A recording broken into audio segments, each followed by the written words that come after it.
அப்படிங்கிற எல்லா விதமான விவரங்களையும் தெளிவா விரிவா அந்த பதிவுல பார்த்துடலாம். முதல்ல இந்த ஆணி மாதத்துல என்ன கிரக நிலைகள் கும்பராசிக்கு இருக்கு, மேலும் ஆணி மாதத்துல என்னென்ன கிரகங்கள் பயிற்சி ஆகுது அப்படிங்கறதன் அடிப்படையில தான் அந்த பதிவானது பதிவு செய்யப்படுது. அப்படி பார்க்கும்போது ஆணி மாத துவக்கத்துல என்ன கிரக நிலைகள் கும்பராசிக்கு இருக்கு அப்படின்னா, ராசிக்குள்ளேயே சனி பகவான், ராசிக்கு 2ஆம் இடமான தனம் வாக்கு குடும்பஸ்தானத்துல ராகு, ராசிக்கு 3ஆம் இடமான தைரிய வீரிய ஸ்தானத்துல செவ்வாய் பகவான் இருக்காரு, ராசிக்கு 4ஆம் இடத்துல குரு பகவான், சுகஸ்தானத்துல குரு, தாயார் ஸ்தானத்துல குரு இருக்கக்கூடிய ஒரு அற்புதமான அமைப்பு தான். ராசிக்கு 5ஆம் இடமான பூர்வ புண்ணிய ஸ்தானத்துல குழந்தைகளை சொல்லக்கூடிய ஸ்தானத்துல சூரியன் புதன் சுக்கிரன் ஆகிய 3 கிரகங்களுடைய சேர்க்கை இருக்குது. ராசிக்கு 8ஆம் இடமான அஷ்டமஸ்தானத்துல கேதுவனுடைய அமர்வு. சோ இந்த கிரக நிலைகளின் அடிப்படையில தான் இந்த மாதமானது துவங்குது. மேலும் இந்த மாதத்துல என்னென்ன கிரகங்கள் பயிற்சி ஆகுது அப்படின்னு சொல்லி பார்த்துட்டோம் அப்படின்னா, ஆணி மாதம் 1ஆம் தேதி 15/6/2024 அன்னைக்கு உங்களுடைய ராசிக்கு 7ஆம் அதிபதி அப்படின்னு சொல்லக்கூடிய சூரிய பகவான் ராசிக்கு 5ஆம் இடத்துல பயணிக்கக்கூடிய ஒரு சூழல் ஏற்படுகிறது. 4ஆம் இடமான ரிஷபராசிலிருந்து 5ஆம் இடமான மிதுன ராசிக்கு பயிற்சி ஆகிறார் ஆணி 1ஆம் தேதியே. இந்த மாதம் முழுக்க சூரியன் உங்க ராசிக்கு 5ஆம் இடத்துல தான் இருக்க போறாரு. 2ஆம் பட்சமா ஆணி மாதம் 15ஆம் தேதி 29/6/2024 அன்னைக்கு புதன் அப்படின்னு சொல்லக்கூடிய கிரகம் உங்க ராசிக்கு 5, 8க்கு அதிபதி 5ஆம் இடத்துல ஆட்சி பலமா இருக்கக்கூடிய ஒரு சூழல் தாண்டி ஆணி மாசம் 15ஆம் தேதி 5ஆம் இடத்துல இருந்து 6ஆம் இடமான கடக ராசிக்கு பயிற்சி ஆகிறார். அதே போல ஆணி மாதம் 23ஆம் தேதி 7/7/2024 அன்னைக்கு உங்களுடைய ராசிக்கு 4, 9க்கு அதிபதியான முழுமையான சுபகிரகம் சுக்கிர பகவான். அந்த சுக்கிர பகவான் ராசிக்கு 5ஆம் இடத்துல இருக்க வரைக்கும் நல்ல பலன். ஆணி 23/7/2024 அன்னைக்கு அந்த சுக்கிரன் உங்க ராசிக்கு 5ஆம் இடத்துல இருந்து 6ஆம் இடமான கடகராசிக்குள்ள பயிற்சி ஆகிறார். இந்த மாத இறுதியில ஆணி மாதம் 28ஆம் தேதி 12/7/2024 அன்னைக்கு செவ்வாய் அப்படின்னு சொல்லக்கூடிய கிரகம் உங்க ராசிக்கு 3ஆம் இடத்துல இருந்து உங்க ராசிக்கு 4ஆம் இடத்துக்கு பயிற்சி ஆகிறார். அது மாச கடைசியில தான் நடக்குது. அதனால அதை பத்தி பார்க்கணும் அப்படிங்கிற அவசியம் கிடையாது. ஏன்னா அதுக்கு உண்டான பலன் அடுத்த மாதம் தான், ஆடி மாதம் தான் தெரிய வரும். இப்போ இந்த மாதத்துல அந்த செவ்வாய் 3ஆம் இடத்துல பலமுடன் இருக்கிறார். போன மாசம் செவ்வாய் ராகு கூட இருந்து ரொம்ப பாடப்படுத்துச்சு. இப்போ அது 3ஆம் இடத்துல ஆட்சி பலத்துல இருக்குது. அப்ப இந்த மாதத்துல உங்களுடைய ராசி அதிபதி சனி பகவான் பலமா இருக்கிறாங்க, 3ஆம் அதிபதி பலமா இருக்கிறாங்க, ஒரு ராசிக்கு 5ஆம் அதிபதி பலமா இருக்கிறாங்க. கிட்டத்தட்ட 3 கிரகங்கள் உங்களுடைய ராசிக்கு ஃபேவரான அமைப்புல இருக்காங்க அப்படிங்கறத சொல்லுது. இது கிரக பயிற்சிகள் தான். ஆனா ரொம்ப ரொம்ப முக்கியமான ஒரு விஷயம் என்ன தெரியுங்களா, இந்த மாதம் 15ஆம் தேதி அதாவது ஆணி 15 29/6/2024 அன்னைக்கு உங்களுடைய ராசி அதிபதியான சனி பகவான் வக்ரகதி அடைகிறாருங்க. ஆல்ரெடி கும்பராசி ஜென்ம சனியில பயணிச்சுட்டு இருக்குது. கும்பத்துக்கு இப்ப ஜென்ம சனி ஓடிட்டு இருக்கு. சனியினுடைய சொந்த வீடு மூல திரிகோண வீடு. அவர்களுக்கு ஜென்ம சனியின் போது பெரிய பாதிப்புகளை கொடுக்காது அப்படின்னாலும் கண்டிப்பா வாழ்க்கையினுடைய படிப்பனையை கொடுத்துக்கிட்டு தான் இருக்கும். சோ அப்படிப்பட்ட சனி பகவான் வக்ரமாகிறார். அதனால என்னென்ன நன்மைகள் என்னென்ன தீமைகள் அப்படிங்கறத நம்ம பார்க்க போறோம். ராசிக்குள்ள சனி வக்ரமாகிறது அப்படிங்கிறது உங்களுடைய ராசி அதிபதியே அவரா இருக்கிறதுனால சின்ன சின்ன நெகட்டிவ் இருக்குது, நிறைய பாசிட்டிவ் இருக்கு. இத தெளிவா சொல்லணும் அப்படின்னா அதுக்கு தனியா ஒரு பதிவு பண்ண போறேன். அடுத்த 2-3 நாட்கள்ல அந்த பதிவு வந்துடும். அதை பார்த்து தெளிவா தெரிஞ்சுக்கலாம். இப்போ அந்த சனி வக்ரமான என்னென்ன பலன் அப்படிங்கறத புல்லட் பாயிண்ட்ஸா ஒரு 4-5 பாயிண்ட்ஸ் ஷார்ப்பா இந்த பதிவுல பாத்துருவோம். சரியா? இப்ப நம்ம பார்க்கக்கூடிய விஷயங்கள் அப்படிங்கிறது கோச்சார கிரகங்கள் அடிப்படையா வச்சது. அப்போ இந்த கோச்சார பலன் எங்களுக்கு சுயமா பொருந்தி வருமா, சொந்த ஜாதகத்துக்கு பொருந்தி வருமான்னு கேட்டா கண்டிப்பா பொருந்தி வரும். எப்படி அப்படின்னு பாத்துட்டீங்கன்னா, உங்களுடைய சுய ஜாதகத்துல நான் ஒவ்வொரு கிரகமா சொல்லிட்டு வருவேன். அந்த கிரகங்களுடைய தசையோ புத்தியோ அந்தரமோ உங்களுடைய சுய ஜாதகத்துல நடந்தது அப்படின்னா கண்டிப்பா அது உங்களுக்கு 100% பொருந்தி வரும். அதுல சொல்லக்கூடிய பலன்கள் அப்படிங்கிறது கண்டிப்பா நடந்தே தீரும். இதுல எந்த மாற்றமும் இல்லை. அப்படி தசாபுத்தியா வராத பட்சத்திலையும் பலன் நடக்கும். பெரிய மாற்றங்கள் அது செய்யாது. ஆனா சின்ன சின்ன மாற்றங்கள் நடக்காம போகாது. எதுவா இருந்தாலும் கண்டிப்பா கோச்சார பலன் அப்படிங்கிறது உங்களுக்கு 20% அல்லது 30% நடந்தே தீரும். தசாபுத்தியா இருந்தா 100% நடக்கும். தசாபுத்தி இல்லைன்னா ஒரு 30% நடக்கும். அவ்வளவுதான். இப்போ நம்ம ஒவ்வொரு கிரகமா பார்க்கலாம். முதல்ல சூரிய பகவான். சூரியன் அப்படின்னு சொல்லக்கூடிய கிரகம் உங்க ராசிக்கு 7ஆம் அதிபதி. உங்களுடைய வாழ்க்கை துணையை சொல்லக்கூடிய கிரகம் அவர் தான். நட்பு வட்டாரம் எப்படி இருக்குது அப்படிங்கறது சொல்லக்கூடிய நபர் அவர் தான். அதே போல உங்களுக்கு பொது ஜன மத்தியில என்ன மாதிரியான செல்வாக்கு இருக்கு, என்ன அமைப்புகள் இருக்கு அப்படின்னு சொல்லக்கூடிய கிரகமும், கூட்டாளிகளை சொல்லக்கூடிய கிரகமும், வெளியூர் வெளிமாநில பயணத்தை சொல்லக்கூடிய கிரகமும் சூரிய பகவான் தான். 7ஆம் இடத்துக்கு அதிபதி. சோ அந்த சூரியன் அப்படின்னு சொல்லக்கூடிய ரகம் உங்க ராசிக்கு 5ஆம் இடத்துக்குள்ள இந்த மாத துவக்கத்திலே வந்துடுறாரு. சூரியன் 5ஆம் இடத்துல இருக்கிறது நல்லதா சார் அப்படின்னா கண்டிப்பா நல்ல விஷயம். மனசு அப்படிங்கிறது ரொம்ப ரொம்ப ஜாலியா இருக்கிறதுக்கு என்ன வழியோ அது எல்லாத்தையும் தேடும். இப்படி செய்யலாம், அப்படி செய்யலாம், அதை பண்ணலாம், இதை பண்ணலாம் அப்படின்ட்டு எவ்வளவுக்கு எவ்வளவு உங்க உடம்ப மனசை ரிலாக்ஸ் பண்ணிக்கணும்னு நினைக்கிறீங்களோ அவ்வளவுக்கு அவ்வளவு அந்த சூரியன் அதுக்கு சப்போர்ட் பண்ணும். ரொம்ப முக்கியமா சொல்லக்கூடிய அமைப்புனா 7ஆம் அதிபதி 5ஆம் இடத்துல 5ஆம் அதிபதியுடன் சேர்ந்து இருக்கக்கூடிய ஒரு சூழல். இப்போ உங்களுடைய ஜாதகத்துல சூரியனுடைய தசாபுத்தி அந்தரங்களோ சூரியனுடைய நட்சத்திரங்களான கிருத்திகை, உத்திரம், உத்திராடத்துல ஏதாவது கிரகம் நின்று தசாபுத்தி நடத்தினாலும் இந்த காலகட்டம் காதல் கைகூடக்கூடிய வாய்ப்புகள் தேடி வரும். சில பேருக்கு இப்பதான் காதல் புதுசா மலரும், சொல்லலாம், ப்ரொபோஸ் பண்ணலாங்கிற எண்ணம் வரும். இல்ல ஆல்ரெடி லவ்ல இருக்கிறவங்களுக்கு காதல் திருமணத்தை நோக்கி நகரக்கூடிய ஒரு சூழ்நிலையை சொல்கிறது. எந்த விதமான பிரச்சனைகளும் திகட்டல்களும் இல்லாமல் அது நல்ல ஒரு முறையில் திருமணத்தை நோக்கி நகர்றதுக்கு உண்டான வாய்ப்புகளை சொல்கிறது. சூரிய தசாபுத்தி அந்தரமா இருக்கணும், அது முக்கியம். இங்க குழந்தைகளுக்கு நல்ல ஒரு பேர், புகழ், அந்தஸ்து கிடைப்பதற்குண்டான வாய்ப்புகளை சொல்கிறது. இன்னார் பையன் இவரு அப்படிங்கறத காட்டும் இந்த பையனோட அப்பா தான் அவரு அப்படின்னு சொல்ற மாதிரி உங்களுடைய குழந்தைகள் நல்ல ஒரு ரீச் ஆயிடுவாங்க. உங்களுக்கு உண்டான திறமைக்கான அங்கீகாரம் தேடி வரக்கூடிய ஒரு சூழலை சொல்கிறது. 100 பேர் இருந்தாலும் உங்க குழந்தை மட்டும் தனியா தெரியும். சோ அப்படி ஒரு விஷயத்த அந்த சூரிய பகவான் ஏற்படுத்தி தரப்போறார். சோ ஒரு நல்ல விஷயம்தான். அதே போல 5ஆம் இடத்துல சூரியன் இருக்கு அப்படிங்கிறது உங்களுடைய திட்டங்களை, உங்களுடைய சிந்தனைகளை, உங்களுடைய செயல்பாடுகளை வெளியில சொல்லாம மேக்சிமம் மறைச்சு செயல்பட பாருங்க. ஏன்னா நீங்க நல்ல விஷயங்களை செய்யறீங்க, நல்ல விஷயங்களை யோசிக்கிறீங்க, நல்ல விஷயங்களை பிளான் பண்றீங்க, எல்லாம் ஓகே. ஆனா அது நீங்க சொல்லாமே வெளியே தெரிஞ்சு போயிடும். நம்மளே யோசிக்காம உளறிடுவோம். சோ இது எதிரிகளுக்கு சாதகமான அமைப்பாக மாறுது. அப்படிங்கறதுனால மனசுல பட்ட விஷயங்களை ஓப்பனா பேசுறதோ, உங்களுடைய திட்டங்களை வெளியில சொல்றதோ, நம்பி யாராவது கிட்ட உங்களுடைய பிளானிங்க சொல்லி நான் இப்படி எல்லாம் செய்ய போறேன், இப்படி அதை டெவலப் பண்ண போறேன், இந்த மாதிரி சில விஷயங்களை சொல்றதுனால அது உங்களுக்கு பாதகமா மாறதுக்கு வாய்ப்புகள் இருக்குது. இந்த காலகட்டம் 5ஆம் இடத்துல சூரியன் இருக்கக்கூடிய காலகட்டம் நம்மளுடைய வாய் கம்முன்னு இருக்காது. நம்மளுடைய ரகசியங்களை கக்கிடுவோம், நம்மளுடைய திட்டங்களை சொல்லிடுவோம் அப்படிங்கறத சொல்லுது. சோ அந்த இடத்துல கொஞ்சம் கவனமா இருக்க வேண்டிய ஒரு சூழ்நிலை நம்மளுக்கு கட்டாயம் உண்டாகிறது அப்படிங்கறத புரிஞ்சுக்கோங்க. கூட்டாளிகள் எப்படி இருக்க போறாங்கன்னா நம்ம மனசுக்கு பிடிச்ச மாதிரி நடந்துக்க போறாங்க. நம்ம என்ன சொன்னாலும் அவங்க ஓகே, இது நீங்க சொல்றது சரி, நம்ம பண்ணிடலாம் அப்படின்ற மாதிரி கொஞ்சம் கூட்டாளிகளுக்குள்ள ஒரு அனுசரணை உண்டாகும். கணவன் மனைவிக்குள்ள எப்படி இருக்கும்? ரொம்ப நல்லா இருக்கும், ஒன்னும் பிரச்சனையே இல்லை. நீங்க என்ன நினைக்கிறீங்களோ அதை மனைவி புரிஞ்சுக்கும். அதான் நம்ம ஆல்ரெடி உளறி கொட்டிடுவோமே. அதை தாண்டி நம்ம கண் பார்வையிலையும் நம்மளுடைய நடத்தையிலையுமே உங்களுடைய வாழ்க்கை துணை உங்களுக்கு என்ன தேவை, எது வேணும், எது வேண்டாம் அப்படிங்கறத புரிஞ்சுக்கக்கூடிய ஒரு அமைப்புல அவங்க மாறிடுவாங்க. சோ ஒரு பாசிட்டிவான விஷயம் அது. இன்னும் சொல்ல போனா சில நேரங்கள்ல சிரிப்பாதான் இருக்கும். உங்களுடைய வாழ்க்கை துணை குழந்தைத்தனமாக நடந்து கொள்வார்கள். எப்படி இருக்கலாம், அப்படி இருக்கலாம், அப்படி கொஞ்சம் குழந்தைத்தனமா, கொஞ்சம் நாட்டியா நடந்துக்குவாங்க. சோ அதெல்லாமே இந்த சூரியனுடைய அமர்வு சொல்லுது. சரிங்களா? அதுலயும் அது நம்மளுக்கு ரசிக்கும் விதமா இருக்கும். அதே போல மிதுன ராசியில புதன், சுக்கிரன், சூரியன் இணைவு ஏற்படுது. இவர் 7ஆம் அதிபதி ஆயிறார், அவர் 5ஆம் அதிபதி ஆயிறார். அப்படிங்கும் போது இந்த காலகட்டம் கலைத்துறையில் இருக்கக்கூடிய நபர்களுக்கு ரொம்ப சிறப்பா இருக்க போகுது. ஒரு கலைத்துறைனா எல்லாமே எடுத்துக்கிடலாம். அதே போல டீச்சர்ஸ்க்கு நல்லா இருக்க போகுது, மார்க்கெட்டிங் பீப்புளுக்கு நல்லா இருக்க போகுது, கேமிங், ஷேர் மார்க்கெட், இந்த மாதிரி விஷயங்கள் எல்லாம் பயன்படுத்திட்டு இருக்கக்கூடிய நபர்களுக்கு நல்லா இருக்கும் போது. ஷேர் மார்க்கெட்ல நிறைய இன்ட்ரெஸ்ட் வரப்போகுது. அதுல இப்பதான் புதுசா ஒரு இன்வெஸ்ட்மெண்ட் பண்ணலாம் ஷேர்ல அப்படிங்கிற ஒரு எண்ணம் வரும். இல்ல அப்படின்னா அந்த ஃபீல்டுல இருக்கிறவங்க நிறைய ட்ரேடிங் சம்பந்தமான விஷயங்கள்ல புதுசா நிறைய கத்துக்கிறது மாதிரியான ஒரு சூழ்நிலை அவர்களுக்கு உருவாகக்கூடிய ஒரு சூழ்நிலையும் சொல்கிறது. ஆக மொத்தம் 5ஆம் இடத்துல இருக்கக்கூடிய சூரியன் உங்களுடைய கற்பனை திறனை அதிகப்படுத்திடும். எப்படி அப்படின்னா பின்னாட்கள்ல நடக்கக்கூடிய விஷயங்களை முன்னாடியே யோசிச்சு வச்சுக்குவீங்க. சோ அதுக்காக ஒரு என்ன சொல்றதுன்னா முன் யோச சிந்தனை அப்படின்னு சொல்லுவோம். இது எப்படின்னா பின்னாடி இப்படி எல்லாம் நடக்க போகுது, இந்த மாதிரி பிரச்சனைகள் வரலாம் அல்லது இந்த மாதிரி நன்மைகள் நடக்கலாம் அப்படிங்கிறத முன்னாடியே ஒரு யூகம் பண்ணிட்டு அதுக்குண்டான ஸ்டெப்ஸ், அதுக்குண்டான திட்டங்களை வகுக்கக்கூடிய ஒரு தன்மையை அந்த சூரிய பகவான் உங்களுக்கு கொடுத்துட்றாரு. அது வெறும் யோசனை மட்டும் இல்லாம அதை செயல்படுத்துறதுக்கு உண்டான வேலையும் இந்த சூரியன் செய்யறாரு அப்படிங்கிற விஷயத்தை சொல்லுது.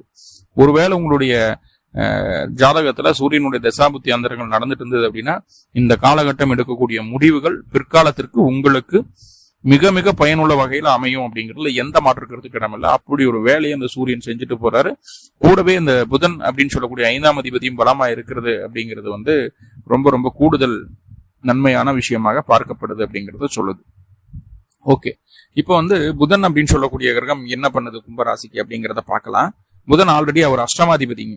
அஷ்டமாதிபதி புதன் அப்படின்னாவே அஷ்டமாதிபதி அப்படின்னு சொல்லும் போதே வம்பு வழக்கு பிரச்சனைகள் சண்டை சச்சரவுகள், விபத்து, கண்டம், திடீர் அதிர்ஷ்டம், யோகம், மறைமுகமான செயல்பாடு, இது எல்லாத்தையும் சொல்லக்கூடிய கிரகம் அந்த புதன். ஆனா இங்க கும்பத்திற்கு 8ஆம் இடத்துல கேது இருக்காரு. அப்ப புதன் கொஞ்சம் ஃபேவரா தான் உங்களுக்கு செயல்பட போறாரு இந்த மாதத்துல அப்படிங்கிற சொல்லும். முதல் 15 நாட்கள் எப்படி இருக்க போகுது அப்படின்னா ரொம்ப ரொம்ப சந்தோஷமா நாட்களை கழிக்கிறதுக்கு என்ன வழி, மனசு திருப்தியா இருக்கிறதுக்கு என்ன வழி, என்னென்னவெல்லாம் செஞ்சா நீங்க சந்தோஷமா இருப்பீங்க, உங்களுக்கு என்னென்னவெல்லாம் பிடிக்குமோ அதையெல்லாம் பக்காவா ஸ்கெட்ச் போட்டு பிளான் பண்ணி ஒவ்வொன்னா நடத்தி கொள்ளக்கூடிய ஒரு அற்புதமான காலகட்டம். நினைத்த விஷயங்களை, திட்டமிட்ட விஷயங்களை லாபத்துடன் முடிக்க வேண்டும் என்ற போராட்டம் இந்த முதல் 15 நாட்கள் இருக்கும்.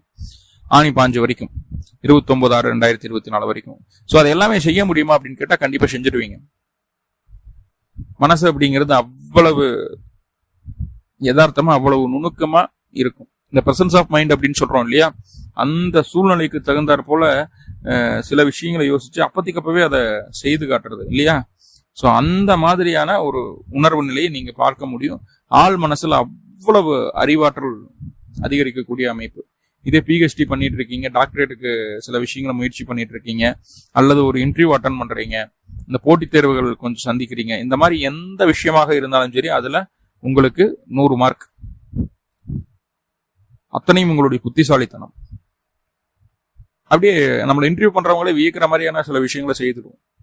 சோ நல்லா இருக்குது. அது அந்த விஷயத்துல காம்ப்ரமைஸ் இல்லை. படிக்கக்கூடிய குழந்தைகளுக்கு நல்ல சூப்பரான ஒரு காலகட்டம் அது. என்னதான் 2ஆம் இடத்துல ராகு இருந்து அடிப்படை கல்வி 10வது வரைக்கும் 12வது வரைக்கும் தொந்தரவுல கொடுத்தாலும் 5ஆம் அதிபதி பலமாகக்கூடிய ஒரு சூழ்நிலையில அந்த சிந்தனை அப்படிங்கிறது நல்லாயிடும். பேப்பர்ல எழுதி மார்க் வாங்கினா மட்டும் பத்தாதுங்க, பிராக்டிக்கலா அதை அப்ளை பண்ண தெரியணும் இல்லையா. அந்த பிராக்டிக்கல் நாலேஜ், செயல்முறை அனுபவங்களை அந்த புதன் உங்களுக்கு கொடுத்துருவார். அப்படியே அள்ளி தெளிச்சுட்டு போயிடுவார். சோ அது ஒரு நல்ல விஷயம். முதல் 15 நாட்களுக்கு சூப்பரா இருக்க போகுது. காதலாகட்டும், குழந்தைகளாகட்டும், குழந்தைகளோட உடல்நிலை சீராக இருக்க போது. குழந்தை இல்லைன்னு வருத்தப்பட்டு இருக்கக்கூடிய நபர்களுக்கு இந்த காலகட்டம் முயற்சி பண்ணுங்க, கண்டிப்பா நடக்கும். கண்டிப்பா முயற்சி பண்ணுங்க. அதே போல இந்த மாத தூக்கத்திலிருந்தே, ஆணி மாத தூக்கத்திலிருந்தே கொஞ்சமா கருஞ்சீரகத்தை தண்ணியில ஊற வச்சு அடுத்த நாள் காலையில குடிச்சுவாங்க, ஆணும் பெண்ணும். இந்த புதன் அப்படிங்கிறது உபயராசியில சுக்கிரனோட சூரியனோட இணைவு பெற்றிருக்கக்கூடிய ஒரு சூழல்ல ஒண்ணு சேர்றோம் அப்படிங்கும் போது கண்டிப்பா அது புத்திர பாக்கியத்தை ஏற்படுத்தி தரக்கூடிய ஒரு சூழலையும் சொல்லுகிறது. உங்களுடைய சுய ஜாதகத்துல 5ஆம் இடமும் 2ஆம் இடமும் சம்பந்தப்பட்ட தசாபத்தி நடந்தா போதும். இப்ப இந்த கோச்சாரமா அதை சப்போர்ட் பண்ணிட்டும், கண்டிப்பா கிடைச்சிடும். சோ அப்படி ஒரு வேலையை அந்த புதன் செய்யறாரு. மன அழுத்தம், மன இறுக்கம், இது எல்லாமே கொஞ்சம் கொஞ்சமா உங்களுக்கு தீர்ந்துடும். ஃப்ரீ ஆயிடுவீங்க. முதல் 5 நாள்ல கொஞ்சம் தெளிவா இருக்கிற மாதிரி இருக்கு. அதுக்கப்புறம் பார்த்துட்டா நல்லா இருக்கா சார் அப்படின்னா முதல் 5 நாளைக்கு நல்ல இடத்துல இருந்து அதுக்கப்புறம் கடகராசிக்குள்ள புதன் வர்றாரு. அங்க கடகராசியில புதன் பகை பெறக்கூடிய ஒரு அமைப்பு. அது ராசிக்கு 6ஆம் இடமாவும் போயிருது. அப்போ இங்க என்ன நடக்கும்னா கொஞ்சம் வயது முதிர்ந்த நபர்களுக்கு காது, மூக்கு, தொண்டை சம்பந்தமான விஷயங்கள்ல தொந்தரவுகள் வரும். சில பேருக்கு ஸ்கின் அலர்ஜி எல்லாம் வர்றதுக்கு வாய்ப்பு இருக்கு. இப்ப புதன் இந்த வேலையும் செய்யறாரு அப்படிங்கறத புரிஞ்சுக்கோங்க. 2வது 15 நாட்களுக்கு உணவுல கொஞ்சம் கவனம் வேணும். எது வேணாலும் சாப்பிடலாம் அப்படிங்கிற எண்ணம் இருக்கக்கூடாது. இந்த இது சாப்பிடணும், இப்படிதான் சாப்பிடணும் அப்படிங்கிற ஒரு எண்ணத்தை கொண்டு வாங்க. சோ அதுதான் ரொம்ப முக்கியமான விஷயமா பார்க்கப்படுது. கொஞ்சம் அதுல கான்சென்ட்ரேட் பண்ணுங்க போதும். ரொம்ப பெரிய பிரச்சனைகள் எல்லாம் எதுவும் வரப்போறது கிடையாது. உணவுல கவனம் வேணும். வேலையில உங்களை அடிச்சுக்கிறதுக்கு ஆள் கிடையாது. அவ்வளவு நுணுக்கமா உங்களுடைய அறிவை பயன்படுத்தி அந்த வேலையை பக்காவா செய்து முடிப்பீங்க. சோ அது ஒரு நல்ல காலகட்டமா இருக்கும். அதுல மாற்றம் இல்லை, பயப்பட வேண்டாம், கிளியரா இருக்கலாம். என்னன்னா உங்க குடும்பத்தில் இருக்கக்கூடிய கடைசி வாரிசு, கடைசியா பிறந்த தம்பியோ தங்கையோ இருக்கிறாங்க இல்லையா, அவங்க உங்களை கொஞ்சம் டார்ச்சர் பண்ணுவாங்க, அவ்வளவுதான். அதே போல வந்து அக்கம் பக்கம் இருக்கக்கூடிய நட்புகள், அவங்க கொஞ்சம் நம்மளை டார்ச்சர் பண்ணுவாங்க, கடனெல்லாம் கேட்டு தொந்தரவு பண்ணுவாங்க. எனக்கு காசு வேணும், காசு இல்லை, ரொம்ப கஷ்டப்படுறேன், உங்கள்கிட்ட இருக்கிற காசை கடனா கொடு அப்படின்ற மாதிரியான சின்ன சின்ன தொந்தரவுகள் வரும். ஸோ அதை வந்து அன்பு தொந்தரவுகளை சமாளிச்சுதான் ஆகணும், சரியா, இந்த காலகட்டம். அடுத்ததா சுக்கிர பகவான் என்ன செய்யறாரு அப்படின்னு பார்த்துட்டா, ஆனி மாதம் 23ஆம் தேதி வரைக்கும் உங்க ராசிக்கு 5ஆம் இடத்துல தான் இருக்காரு. ஸோ 5ஆம் இடத்துல 3 கிரகம். அனுபவிக்க வேணும் வாழ்க்கைய அப்படிங்கிற எண்ணத்தை கொடுத்தே தீரும். சுக்கிரனும் என்ன பண்றாரு, தன்னுடைய சுகத்தை பெருக்கிறதுக்கு உண்டான வழி என்னமோ அதை செய்யறாரு. அதற்கு நம்மளுடைய செல்வாக்கை பயன்படுத்துறார். நம்ம மட்டும் சந்தோஷமா இருந்தா பத்தாது, கஷ்டப்படுறவங்களும் சந்தோஷமா இருக்கணும் அப்படிங்கிற எண்ணத்தை கொடுக்கிறார். இந்த நல்ல எண்ணத்தை கொடுக்கிறாரு. யாரெல்லாம் முடியலன்னு இருக்காங்களோ, படிக்கிறதுக்கு சிரமமா இருக்குது, இல்ல வயது முதிர்ந்திருக்கும் நடக்கிறக்கோ பிடிக்கிறக்கோ, மருத்துவம் பார்க்கறதுக்கு சிரமமா இருக்குது, இந்த மாதிரி கொஞ்சம் கஷ்டப்படக்கூடிய நபர்களை தேர்ந்தெடுத்து அவர்களுக்கு மனசார உதவி செய்யக்கூடிய விஷயத்தை செய்யறாரு இந்த சுக்கிரன். நம்மளும் சந்தோஷமாகி கூட இருக்கிறவங்களும் சந்தோஷப்படுத்தி, முடியாதவங்களையும் கஷ்டப்படுறவங்களையும் சந்தோஷப்படுத்தி பார்க்கணும் அப்படிங்கிற ஒரு எண்ணத்தை சுக்கிரன் கொடுத்துருவார். நல்ல விஷயம். 9ஆம் அதிபதி 5ஆம் பாவத்துல இருக்கிறது வந்து இதற்கு முன்பு, அதாவது முன் ஜென்மத்திலேயோ நீங்க பிறந்ததுல இருந்து இப்ப வரைக்கும், இதற்கு முன்பு நீங்க என்னென்ன விஷயங்கள் எல்லாம் நல்ல விஷயங்களை செஞ்சிருக்கீங்களோ, என்னென்ன நன்மைகளை செஞ்சிருக்கீங்களோ அத்தனையும் அதற்குண்டான பலாபலன்களை இந்த காலகட்டம் அனுபவிக்கிறது சுக்கிரன் அனுமதி செய்யறார். ரொம்ப திருப்திகரமா சந்தோஷமா நாட்களை கழிக்கணும் அப்படிங்கிற ஒரு எண்ணத்தை கொடுக்கிறார். ஆனா ஆனி மாதம் 23ஆம் தேதிக்கு மேல 7/7/2024 மேல அந்த 9ஆம் அதிபதி சுக்கிரன் ராசிக்கு 6ஆம் இடத்துக்கு பயிற்சி ஆகிறார். 4ஆம் அதிபதி சுக்கிரன் ராசிக்கு 6ஆம் இடத்துக்கு பயிற்சி ஆகிறார். இது என்ன பண்ணுது அப்படின்னா, அப்பா கூடயும் சண்டையை ஏற்படுத்துது, அம்மா கூடயும் ஃபைட்டு கொடுத்துருது. இப்ப தாய் தந்தையர்கிட்ட தேவையில்லாத வாக்குவாதங்களை நம்மளே செய்துக்கிறோம். ஸோ அந்த இடத்துல கொஞ்சம் கவனமா இருங்க. தாய் தந்தையர்கிட்ட வாக்குவாதம் செஞ்சா அவங்க எப்படி இருந்தாலும் நம்ம குடும்பம், நம்ம அம்மா அப்பா அவங்ககிட்ட மறுபடியும் பேசிடலாம். ஆனா இது என்ன பண்ணுதுன்னா, உறவுக்காரங்கிட்டையும் அந்த வாக்குவாதத்தை ஏற்படுத்துது. அதே போல மேல் அதிகாரிகள்னு சொல்றோம் இல்லையா, நம்மளுக்கு மேல இருக்கக்கூடிய மேல் மூத்த அதிகாரிகள், அவங்ககிட்டயும் அந்த வாக்குவாதத்தை ஏற்படுத்தி அவங்களுடைய எதிர்ப்புகளை சம்பாதிக்க வைக்குது அந்த சுக்கிரன். ஆனி மாதம் 23ஆம் தேதிக்கு மேல 7/7க்கு மேல. ஸோ கவனம், அந்த டைம்ல கொஞ்சம் கவனமா இருங்க. கடைசி ஒரு வாரம், ஆனி மாசத்துல கடைசி ஒரு வாரம் சுக்கிரன் அந்த வேலையை செய்யறார். அதே போல சுக்கிரன் கடைசி அந்த ஒரு வாரத்துல என்ன பண்றாருன்னா, ஜங்க் ஃபுட் அதிகமா சாப்பிட வைக்கிறார். உணவுல கட்டுப்பாடு வேணும்னு ஆல்ரெடி சொல்லியிருக்கேன். இப்ப என்னன்னா ஜங்க் ஃபுட் அதிகமா சாப்பிட வைக்கிறார். ஃபாஸ்ட் ஃபுட்ஸ் எல்லாம் நிறைய சாப்பிட வைக்கிறாரு. அதனால குடல் சம்பந்தமான விஷயங்களும் யூரினல் சம்பந்தமான விஷயங்களையும் தொந்தரவு வரும். பெண்களுக்கு அந்த வெள்ளைப்படுதல், அது சம்பந்தமான இச்சிங், இதெல்லாம் வர்றதுக்கு வாய்ப்புகள் உண்டு. கவனம் வேணும். ஓகே, அந்த சுக்கிரன் என்ன செய்யறாரு அப்படிங்கறத பார்த்துட்டோம். அடுத்ததா செவ்வாய் ராசிக்கு 3ஆம் அதிபதி 3ஆம் பாவத்திலே இருக்கார். இது உங்களுடைய தைரியத்தை அதிகப்படுத்தும், தன்னம்பிக்கை அதிகப்படுத்தும், எது வந்தாலும் பார்த்துக்கலாம் அப்படிங்கிற ஒரு துணிவை கொடுத்துரும். ஒரு நல்ல விஷயம் இது. தைரியம், தன்னம்பிக்கை, துணிவு எந்த ஒரு காரியத்திலையும் வேகத்தை கொடுக்கும். விவேகம் அப்படிங்கிறது புதன் கொடுக்கிறாரு, வேகத்தை செவ்வாய் கொடுக்குது. இது ரெண்டும் நல்ல விஷயம். அப்போ ரொம்ப தெளிவான ஒரு மனநிலைமையோட தான் செயல்பட போறீங்க அப்படிங்கறது சொல்லுது. செவ்வாய் இந்த மாச கடைசி வரைக்கும் உங்க ராசிக்கு 3ஆம் இடத்துல இருக்கிற 10 குடியேற 3ல தொழில் சார்ந்த சில விஷயங்களை, சின்ன மாற்றங்களை செய்ய வேண்டிய ஒரு சூழ்நிலைகளை சொல்லுது. எந்த ஒரு காரியத்தையுமே நம்மளுடைய முயற்சியால ஜெயிச்சுக்கிடலாம், முடிச்சுக்கிடலாம் அப்படிங்கிற ஒரு எண்ணத்தை சொல்லுது செவ்வாய். ஸோ அப்படி ஒரு வேலையை அந்த செவ்வாயும் செய்யும். உங்களுடைய முயற்சி திருவினையாக்கும் அப்படிங்கிற திருவள்ளுவர் சொன்ன மாதிரி, முயற்சி தன் மெய் வருத்த கூலி தரும் சொன்னார் இல்லையா, அதை முழுசா நம்புவீங்க. ஸோ அப்படி ஒரு வேலையை செய்யுது இந்த செவ்வாய். அடுத்ததான் சனி பகவான் வக்ரமாகிறார் ராசி. யாருடைய பேச்சையும் கேட்கணுங்கிற எண்ணமே வராது இந்த காலகட்டம். நம்மளுக்கு என்ன தோணுதோ, நம்ம என்ன செய்யணும்னு நினைக்கிறோமோ அதை தான் செய்வோம்.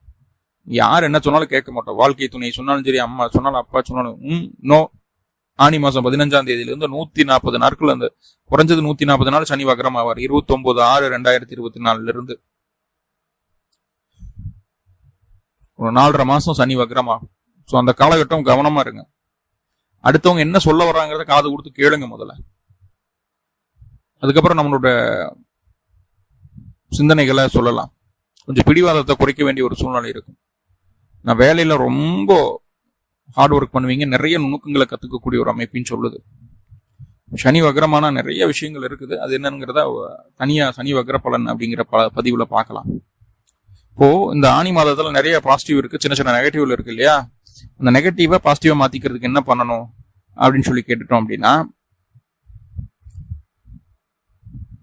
மகாலட்சுமியும் பெருமாளும் இருக்கக்கூடிய கோவிலுக்கு போங்க. மகாலட்சுமிக்கு 2 நெய் தீபம், பெருமாளுக்கு 2 நெய் தீபம். மகாலட்சுமி மல்லிகைப்பூ, பெருமாளுக்கு துளசி வாங்கி கொடுத்து வழிபாடு பண்ணிட்டு வாங்க. எப்ப பண்ணணும்? பிறந்த கிழமை அன்னைக்கு, பிறந்த நட்சத்திரத்தன்னைக்கு இந்த வழிபாடு செய்துட்டு வாங்க. இந்த மாதம் மிகப்பெரிய முன்னேற்றம் கும்பராசிக்கு ஏற்படும் அப்படிங்கிறது எந்த மாற்றமும் இல்லை. இந்த வழிபாடு செய்துட்டு வந்தா போதுமானது. மேலும் கும்பராசி அன்பர்களுக்கு எல்லா விதத்திலும் நன்மைகள் நடக்கணும்னு சொல்லி எல்லாம் வல்ல பரம்பொருளை பிரார்த்தனை பண்ணிட்டு இந்த பதிவை முடிச்சுக்கிறேன். நன்றி நண்பர்களே, நன்றி. வாழ்வளமுடன். திருச்சிற்றம்பலம்.